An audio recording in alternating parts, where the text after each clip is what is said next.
Muy bien, entonces les voy a enseñar cómo podemos nosotros generar o crear una solución en lo que vendría siendo Amazon Web Service. Después de que nosotros nos hayamos registrado correctamente en la plataforma, esta va a ser la consola a la cual nos va a llevar por primera vez.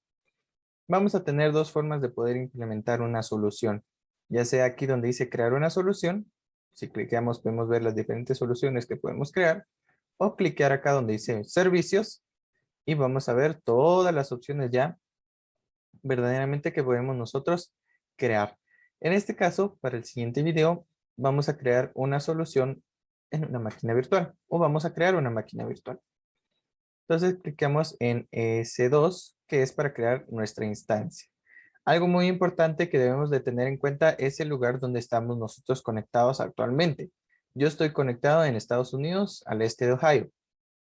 Debemos de tener muy en cuenta esto, puesto de que si estamos nosotros, por ejemplo, en California, y yo creo la instancia en California, y resulta que cuando vuelvo a iniciar la aplicación, o en este caso vuelvo a entrar a la web, me tira a otro lugar diferente del norte de California, y no recuerdo yo dónde generé la instancia, en cualquier otro lugar de acá, yo no voy a tener esa instancia. La instancia va acorde a donde uno esté conectado. Entonces, por favor, muy en cuenta ese aspecto de tener siempre en cuenta dónde estamos nosotros conectados actualmente para saber dónde vamos a crear nosotros la solución y así en un posible futuro, si en dado caso nos conecta en cualquier otro lugar de acá, pues ya sabemos que nuestra solución fue creada en Ohio. Al estar acá, obviamente acá nos va a tirar todo en cero, entonces le damos en donde dice lanzar la instancia y le damos nuevamente en lanzar la instancia. Cuando ya estemos, nos va a enviar a simple y sencillamente 7 pasos, los cuales vamos a ir completando poco a poco para poder hacer nuestra instancia. Recordemos que ahorita la capa en la que yo me encuentro es una capa gratuita. Amazon Web Service me brinda a mí una capa gratuita. El costo de esa capa gratuita es de únicamente $1, solo que ese dólar no se lo queda Amazon o no nos lo cobra.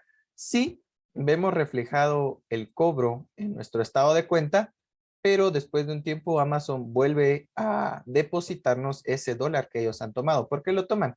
Para verificar nuestra identidad, nada más. En este caso aquí podemos elegir nosotros el tipo de máquina virtual que queremos montar. Para este caso, yo voy a montar un sistema Debian 10, pero no es necesario montar Debian 10. Puedo montar Windows servers o puedo montar versiones de servidores para Windows. También puedo montar Ubuntu, SUSE, puedo montar Red Hat, sistemas Mac y Amazon Linux 2EMI. En este caso, yo quiero seleccionar Ubuntu. Entonces le doy donde dice seleccionar. Cuando ya le hemos dado en seleccionar, entonces vamos a cargar a la página de donde podemos seleccionar el tipo de instancia que yo puedo manejar. En este caso aquí, si nos damos cuenta, tenemos muchos tipos de instancias. Solo que aquí hay que tener en cuenta algo. Como nosotros tenemos ahorita la capa gratuita, debemos de hacer caso a lo que nos dice acá. Únicamente esta podemos utilizar nosotros con la capa gratuita. Porque si yo utilizo cualquiera de estas otras que tengo acá, se puede realizar un cargo a mi tarjeta por el uso de estas instancias. Entonces es importante el seleccionar la que nos dan por defecto. Algo muy importante es que la máquina, como ahí nos dice, podemos tenerla encendida 750 horas al mes. Si nos llegamos a pasar de esas horas, automáticamente se nos va a hacer un recargo porque ya estamos utilizando más horas de las que nos brinda la capa gratuita. Ahora se preguntarán, ¿de qué manera puedo yo pasar 750 horas si un mes tiene 730 horas? Sí, existe una forma. Yo no solo puedo tener una instancia activa al mismo tiempo, puedo tener varias instancias activas, pero tengamos en cuenta que cada instancia maneja sus propias horas. ¿Qué quiere decir esto? Que si yo genero dos instancias y esas dos instancias están encendidas durante una hora cada una, en realidad yo estoy consumiendo 2 horas, una hora por cada instancia activa. De esa manera nosotros podríamos llegar a consumir mucho más de las 750 horas que nos da la capa gratuita. Entonces tengamos muy en cuenta eso. La capa gratuita nos da a nosotros la posibilidad de utilizar todas las herramientas de Amazon Web Service durante 12 meses. Después de los 12 meses ya nosotros debemos de pues elegir el plan que a nosotros más acomode. Entonces seleccionamos acá. En este caso, la instancia que voy a crear tiene una CPU o un núcleo, tiene una memoria de 1 GB y su tráfico de red es bajo a moderado. ¿Esto qué significa?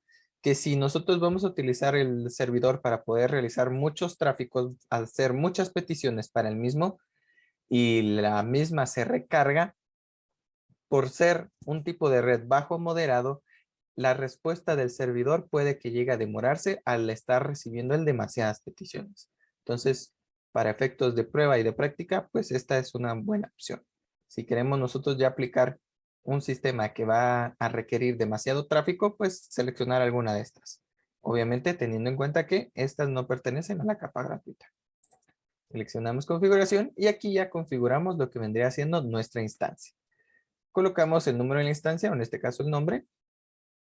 En red configuramos la red VPC. Por defecto nos va a tirar Amazon Web Services una red VPC predeterminada. ¿Qué pasa, por ejemplo, si yo no deseo una red predeterminada? Yo puedo crear mi propia red y mi propia subred para poder trabajar con las direcciones IP que yo desee. Para poder configurar eso, basta con que yo me vaya a servicios, cliqueamos hacia abajo, movemos hacia abajo y aquí en redes y entrega de contenido tenemos VPC. Aquí ya yo puedo configurar entonces la VPC que yo desee manejar. En este caso, yo voy a manejar la VPC que me da Amazon Web Service por defecto.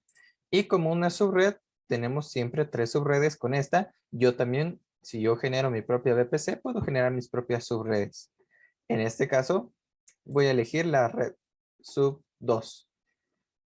Seguimos bajando y vemos aquí los directorios, rol del IAM, etcétera. Aquí hay algo muy importante, comportamiento de cierre. Cuando nosotros cerremos la máquina, podemos determinar dos cosas. Que la acción cerrar sea detener la máquina o que sea finalizar. Si nosotros clicamos en la opción finalizar, debemos de tener muy en cuenta estas precauciones. Cuando nosotros le demos en finalizar, puede suceder de que, por ejemplo, un empleado o alguien por error finaliza la computadora o finaliza la instancia, en este caso, lo que va a pasar es de que completamente toda la instancia se va a destruir. ¿Qué quiere decir esto? Sistema operativo y disco duro. Toda la información que contenga se va a destruir. Entonces, ¿qué pasa si, por ejemplo, sucede eso? ¿Cómo puedo evitar que suceda de una manera accidental? Para ello, puedo habilitar la opción donde dice habilitar la protección de terminación y protegerse contra la terminación accidental. ¿Qué va a pasar con esto? Si alguien por error le da en terminar, esta opción va a impedir que la solución sea destruida. ¿Por qué? Porque va a impedir que alguien pueda terminar la solución. La única forma de terminarla va a ser entrar a las configuraciones de la solución, decirle o quitar el chequecito de que esté protegida y ahí sí ya voy a poder quitar. En este caso lo vamos a dejar puesto. Después tenemos lo que vendría siendo acá arriba, lo que vendría siendo la asignación de IP pública. En este caso vamos a deshabilitarla porque más adelante le vamos a dar una IP pública. Entonces deshabilitar IP pública. No modifico nada más y le doy en siguiente. Aquí en adición de almacenamiento yo puedo seleccionar el disco duro que va a manejar mi máquina. Su capacidad, su tipo de volumen y acá algo muy importante, eliminar al terminar.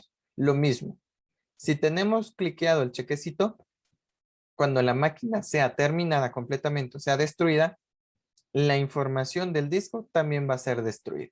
Si yo descliqueo acá, cuando se termine la máquina, solo la máquina va a ser destruida, pero toda la información que contenga el disco duro va a continuar existiendo. ¿Sí? Esto es también algo muy importante a la hora de crear nosotros nuestra instancia. Ya teniendo todo lo que querramos, podemos continuar. En dado caso, si yo quiero más almacenamiento, puedo dar clic donde dice añadir nuevo volumen y se va a añadir un nuevo volumen, el cual yo puedo configurar para tener ya dos tipos de almacenamiento. Agregar etiquetas. Vamos a agregar ahora una etiqueta. En este caso, las etiquetas a mí me van a servir para poder identificar a mi instancia. Le doy a añadir etiqueta y le puedo colocar una clave y un valor a la etiqueta. Esta etiqueta me va a servir en las instancias, en los volúmenes y en la interfaz de red. En este caso, vamos a colocarle ejercicio 1. Y como valor va a ser ejercicio en minúsculas. Ejercicio 1. Ya tenemos la etiqueta, le doy en siguiente. Ahora vamos a ir a la configuración del grupo de seguridad. La configuración del grupo de seguridad es muy importante, puesto que en base a este grupo de seguridad yo voy a poder indicar quién sí y quién no pueda accesar a lo que vendría siendo mi servidor. Puedo crear un nuevo grupo de seguridad o puedo seleccionar un grupo de seguridad ya existente. En este caso voy a generar un nuevo grupo de seguridad. Y aquí en donde dice tipo, podemos seleccionar el tipo de conexión que va a haber con el servidor. Tenemos reglas TCP, SSH, DNS, HTTP, HTTPS, etc. Tenemos diferentes reglas acá. En este caso, yo voy a trabajar con las reglas SSH. El protocolo que va a manejar por defecto, TCP, el puerto o el rango de puertos 22, y aquí origen. Aquí es donde yo voy a determinar el origen o la IP que puede accesar. Tengo tres opciones: personalizada, cualquier lugar y lo que vendría siendo mi IP. Si yo coloco cualquier lugar, esta es una IP pública, es una IP global. Cualquiera que posea esta IP va a poder accesar a lo que vendría siendo el servidor. E inclusive nos tira un aviso. Las reglas de origen permiten que todas las direcciones IP tengan acceso a la instancia. Les recomendamos que configuren las reglas del equipo de seguridad para permitir el acceso únicamente de direcciones IP conocidas. Entonces aquí yo selecciono las direcciones IP que yo desee trabajar. En este caso, únicamente quiero que trabaje con mi IP, entonces selecciono mi IP. Revisar y lanzar. Aquí es un pequeño resumen de todo lo que ya he implementado yo en la instancia. No hay nada más que cambiar y le doy en lanzar. Esto es muy importante. Las claves. Estas claves me van a servir a mí para poder tener acceso al servidor. Sin ellas, yo no voy a poder tener acceso. La otra forma de poder tener acceso es conocer la clave de por sí que ya tiene el servidor. Si yo no la conozco, estas claves me van a servir mucho. Entonces, le voy a dar en crear nuevo par de claves y le voy a colocar un nombre al nuevo par de claves. En este caso, le voy a colocar ejemplo. Y le doy en descargar par de claves. Lo que se va a hacer es que se nos va a descargar un archivo .pem. Este archivo .pem es muy importante para podernos conectar a nuestra instancia. Ya teniendo el archivo PEM descargado, le doy en lanzar instancias. Ya cuando tenga cargada la instancia, nos vamos a ir para acá abajito, donde dice ver instancias, aquí abajo, y ya voy a poder ver yo mi instancia en funcionamiento. En este caso ya tengo dos instancias acá generadas. La que acabamos de generar dice estado de instancia pendiente. De esta manera entonces nosotros ya específicamente hemos ahorita creado y generado nuestra instancia. Únicamente que resta ahora esperar a que ella se inicie automáticamente y para poderla empezar a utilizar. En este caso el estado ya ha cambiado en ejecución. Si nos damos cuenta, hay algo que la de arriba o la instancia de arriba no tiene la de abajo. No tenemos dirección DNS, ni dirección IP, ni IP elástica. Sin esto, no podemos conectarnos a lo que vendría siendo el servidor. Entonces, ¿cómo genero yo esas direcciones IPs? Muy sencillo.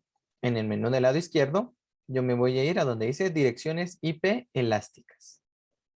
Ya estando en direcciones IP elásticas, aquí voy a ver todas las direcciones IPs que yo poseo. En este caso, esta dirección IP es la del primer servidor. Para generar una nueva dirección IP para el nuevo servidor que acabo de generar, le doy en asignar la IP elástica. Una vez teniendo la IP, le voy a dar en agregar nueva etiqueta. Y acá ya voy a colocar yo. Aquí tenemos en grupo de direcciones IPv4. Es el tipo de direcciones IP que yo voy a utilizar. Entonces, le voy a colocar ahorita el nombre. En este caso, UMG. Valor opcional, no necesito. Y le doy en asignar. Y automáticamente se nos ha generado nuestra IP.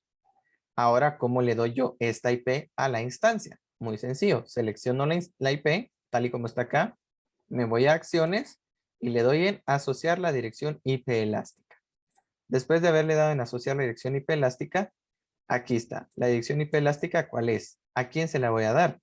selecciono instancias, en tipo de recurso instancia, y aquí en instancias doy clic. Y me va a lanzar las dos instancias que yo poseo. Selecciono la instancia que quiero y le doy en asociar dirección IP. Y de esta manera yo ya habré asociado la dirección IP. En este ejemplo práctico no lo voy a hacer porque ya tengo yo una sesión iniciada y una instancia, pero de esta manera es como se debe hacer. Algo muy importante. Recuerden que si no van a trabajar con la dirección IP, por favor, denle en liberar IP elástica. ¿Por qué? Porque si nosotros tenemos una IP, pero no la estamos utilizando, Amazon nos va a cobrar a nosotros por esa IP que no estamos utilizando. A pesar de estar en la capa gratuita, nos van a cobrar por esa IP que está siendo inutilizada. ¿Por qué? Recordemos que este es un servicio global y las direcciones IPs son muy cotizadas en este tipo de servicios para poderse conectar a los productos y a los servicios que nos da, que nos ofrece. Y el no tener una IP en uso es prácticamente una IP que alguien más podría utilizar. Entonces, tengamos muy en cuenta esto. Igual con lo de las máquinas virtuales, que era lo que yo había hablado anteriormente. Si tenemos más de una máquina funcionando al mismo tiempo y se pasa de las 750 horas, entonces vamos a tener problemas. En este caso, aquí está la solución que acabo de crear. Para poderla eliminar, le voy a dar en estado de instancia, terminar instancia. Termino la instancia, se va a cerrar la instancia y posteriormente se va a terminar. Vamos a trabajar ahora con la instancia de arriba, que es la instancia que ya estaba preconfigurada y que ya habíamos trabajado acá como grupo. ¿Cómo hago ahora para conectarme pues a esta instancia? Lo primero, seleccionar la instancia y acá abajo nos vamos a ir a donde dice redes. Nos vamos a dar cuenta que aquí está su IP pública, su IP privada y su DNS. Para podernos conectar a esta instancia, vamos a requerir la IP pública. En este caso, yo estoy en sistema operativo Windows. ¿Cómo hago yo para conectarme a lo que vendría siendo mi instancia? Para poderme conectar, lo primero que debo de hacer es con el archivo PEM, convertirlo a un archivo en extensión PPK. ¿Por qué en PPK? Porque vamos a utilizar nosotros ahorita un gestor de SSH. Ese gestor que vamos a utilizar nosotros es el gestor que se llama PuTTY. Para poder encontrar a PuTTY, pues simple y sencillamente podemos irnos a su web oficial. Aquí está PuTTY, a free SSH and Telnet client. Aquí tenemos entonces la web oficial de PuTTY y simple y sencillamente descargamos el instalador, lo ejecutamos y automáticamente se instalará todo lo que requeramos utilizar con PuTTY. Para principiar, debemos de ir a putty.gen. Putty.gen me va a permitir a mí el poder generar la extensión PPK con la cual únicamente trabaja PuTTY. PuTTY no trabaja con la extensión PEM que se descarga por defecto del AWS. Requiere trabajar con una extensión PPK. Primero, debemos de seleccionar el tipo de clave a generar que sea RSA. Segundo, vamos a dar clic donde dice Load. Aquí en Load vamos a cargar nuestro archivo PEM. Buscamos dónde está nuestro archivo. Para ejemplos prácticos lo voy a hacer con el que acabo de descargar y le doy en abrir. Ya estando en abrir, para poder generar el PPK, basta con que yo dé Save Private Key. Le doy que sí y ahora le voy a colocar el nombre. Algo muy importante. El nombre del PPK tiene que ser exactamente igual al nombre del PEM para poder evitar algún posible error. Entonces, en este caso, el PEM se llamaba ejemplo 1. Yo solo le voy a poner ejemplo 1 porque se va a guardar como PPK. Y le doy en guardar.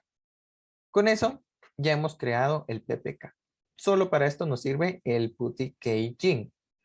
Ya teniendo eso, cerramos y ahora nos vamos a ir a la aplicación PuTTY. Esta va a ser la encargada de permitirnos la conexión con nuestro servidor. ¿Cómo vamos a trabajar entonces con ella?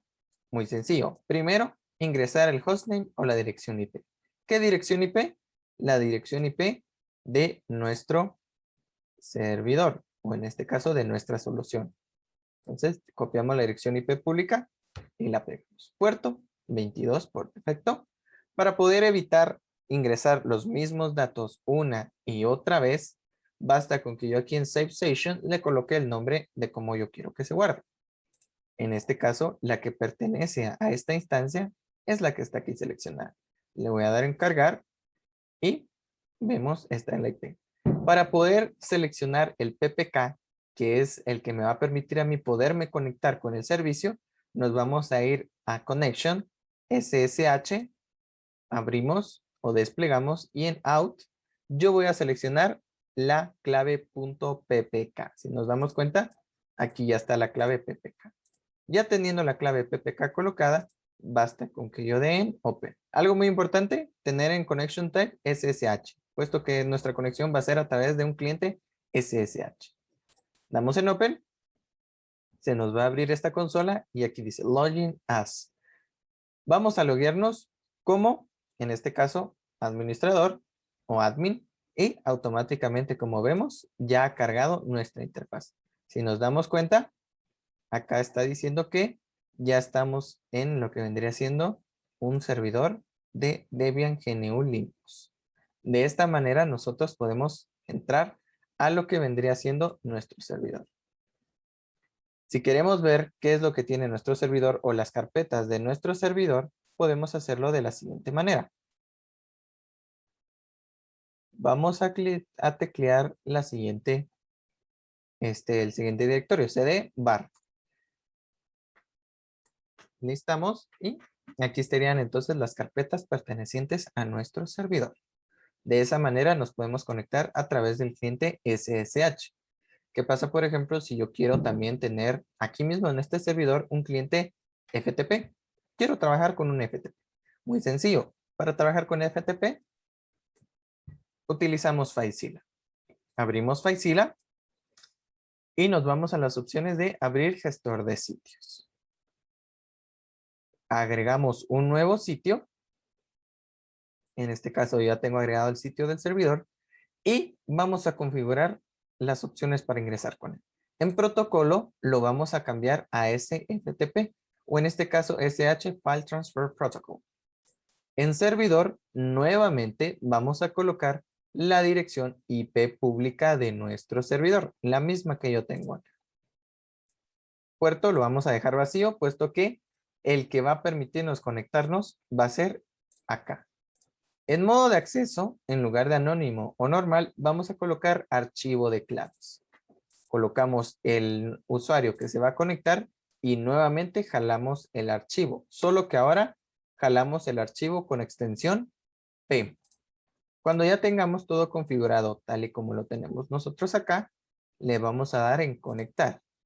Automáticamente va a empezar a conectarse, se va a loguear y nos va a cargar.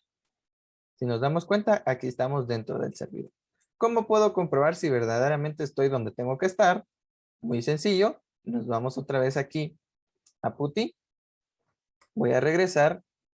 Y si le doy ls, vamos a ver que aquí existe una carpetita que se llama archivos. La misma carpetita que tenemos acá visualizada en el file. Si cliquemos en archivos, nos vamos a dar cuenta que ya existen 3 archivos ahí que yo ya he subido. Vamos a ver si eso es cierto. cd archivos, listamos y correctamente ahí podemos ver los archivos. Entonces, directamente desde la consola, yo puedo ver qué directorios o qué archivos se encuentran ahorita en mi servidor y a través del FileZilla yo puedo gestionar mi propio servicio FTP. De esta manera, entonces, nosotros podemos configurar una instancia en AWS para poderla utilizar con nuestra consola para el servidor y como un servicio FTP únicamente. Muchas gracias.